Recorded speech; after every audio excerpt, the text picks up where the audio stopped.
جب میرے آقا حضور علیہ السلام نے خیبر کے موقع پر فرمایا، آپ نے فرمایا کل یہ جھنڈا میں اس کے ہاتھ میں تھماؤں گا جو اللہ اور اس کے رسول سے محبت کرتا ہوگا اور اللہ اور اس کے رسول بھی اس سے محبت فرماتے ہوں گے۔ بات میں آ رہی ہے نہیں آ رہی آپ کو؟ ٹھیک ہے نا پیارے بھائیو، حدیث پاک میں آتا ہے سیدنا عمر بن خطاب رضی اللہ تعالیٰ عنہ نے فرمایا اس وقت میرے دل میں بھی یہ خواہش تھی کاش کہ وہ جھنڈا مجھے ملے، کیونکہ یہ مہر لگ جائے کہ میں اللہ اور اس کے رسول کا محب بھی ہوں تو محبوب بھی ہوں۔ پیارے ساتھیوں، لیکن سیدنا صدیق اکبر رضی اللہ تعالیٰ عنہ کا دل اس ہر خواہش سے پاک تھا۔ ان کے دل میں کوئی خواہش نہیں تھی، وہ صرف یہ جانتے تھے جو میرے آقا کریں گے وہ صحیح ہوگا بس۔ ان کے دل میں کسی قسم کی کوئی تمنا نہیں تھی۔ اہل تصوف یہی بیان کرتے ہیں ان کا دل ہر اس وقت پر بھی ہر تمنا سے پاک تھا، وہ یہ سمجھتے تھے جو نبی کریں گے بس وہ ٹھیک ہے۔ اور پیاری بھائیوں، مولا کائنات علی بن ابی طالب حیدر کرار کرم اللہ تعالیٰ وجہہ کریم کے ہاتھ میں جھنڈا تھمایا گیا نا، ٹھیک ہے نا۔ اب دیکھیں ان کے ساتھ کیا ہوا۔ حدیث پاک میں آتا ہے، بخاری شریف کی حدیث پاک میں آتا ہے، بخاری مسلم حدیث پاک میں آتا ہے، اس وقت آپ کی آنکھیں بہت زیادہ آئی ہوئی تھیں، یہاں تک کہ آپ خود سے چل بھی نہیں سکتے تھے۔ میرے آقا نے جس وقت کہ فرمایا علی کو بلاؤ تو اس حضرت علی کا ہاتھ پکڑ کے لایا گیا تھا، یعنی وہ تو حضرت علی تو یہ سمجھتے تھے کہ میرے حصے میں یہ کیسے جھنڈا آ سکتا ہے جس کے ہاتھ پر اللہ فتح عطا فرمائے گا، میری تو آنکھوں کی ایسی کیفیت ہے۔ تو چونکہ آپ انتہائی رب کی بارگاہ اقدس میں غایت تذلل میں تھے کہ میرے پاس کیسے آ سکتا ہے، میری تو یہ کیفیت ہے، تو رب العالمین کو آپ کے مقام عبدیت بڑی پسند آئی تھی، تو میرے آقا نے وہ جھنڈا حضرت علی کے ہاتھ میں تھمایا، لیکن سیدنا صدیق اکبر صحت نہ ہونے کے باوجود آپ کا دل اس تمنا سے پاک تھا۔ خواہشات ختم ہو جاتی ہیں جب انسان اپنے آپ کو فنا کر دیتا ہے، پھر وہ نہیں رہتا، پھر اسی کے جلوے ہوتے ہیں۔ آپ دیکھیے، غور فرمائیے، میرے آقا حضور علیہ السلام کو اس دنیا میں سب سے بڑی جو نعمت ملی پتہ ہے وہ کیا تھی؟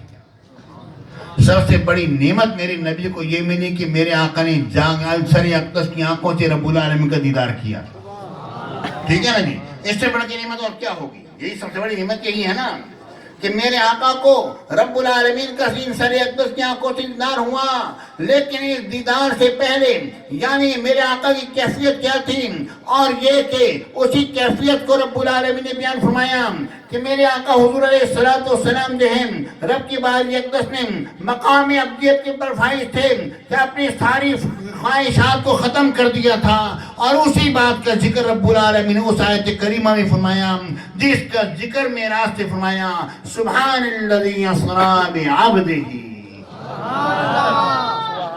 در حقیقت یہ حقیقت انسان کی، اور ہمارے مشائخ میں کیا ہے، پاتا وہی ہے جو اپنے آپ کو مرشد کی بارگاہ میں مٹا دیتا ہے،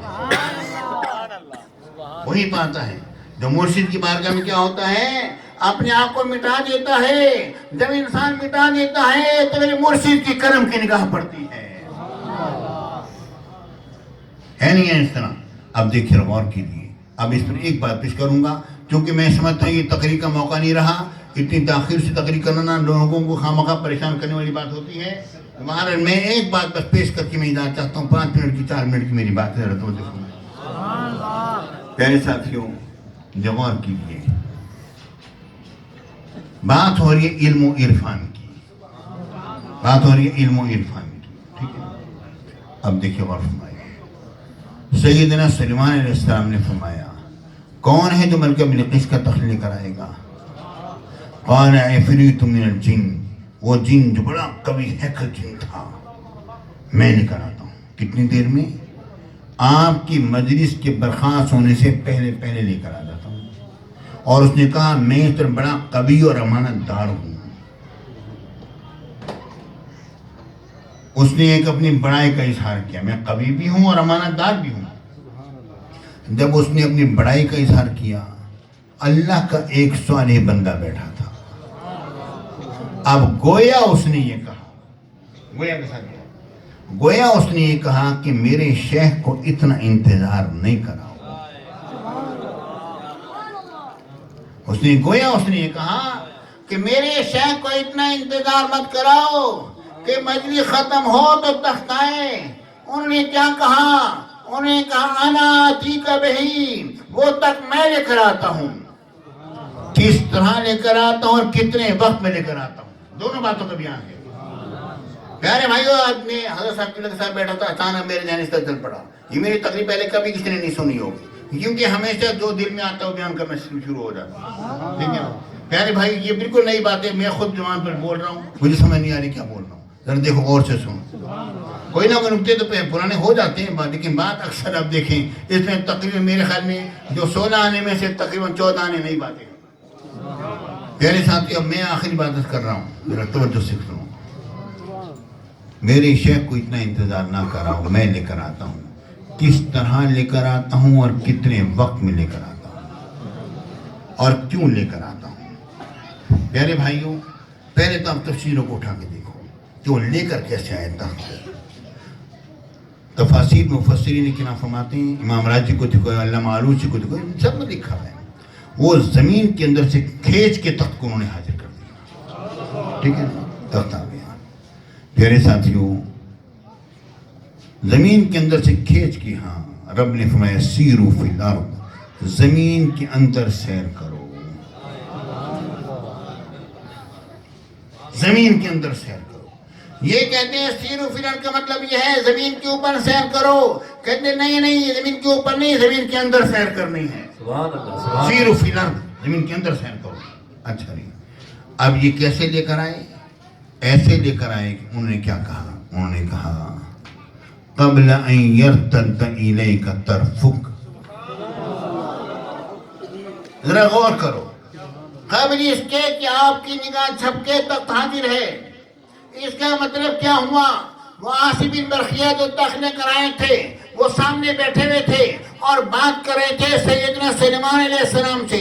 وہ یہ کہہ رہے ہیں حضور بس پلکنا جھپکنا، کرم کی نگاہ کرنا، دیکھیں کیسے تخت آتا ہے.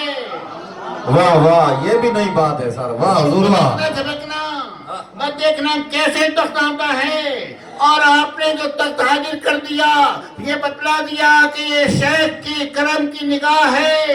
جب یہ بات کہی تو سلیمان علیہ السلام نے کیا بات سنائی؟ ھذا من فضل ربی، کرم کی نگاہ تو میری پڑ جائے مگر ہے میرے رب کا فضل.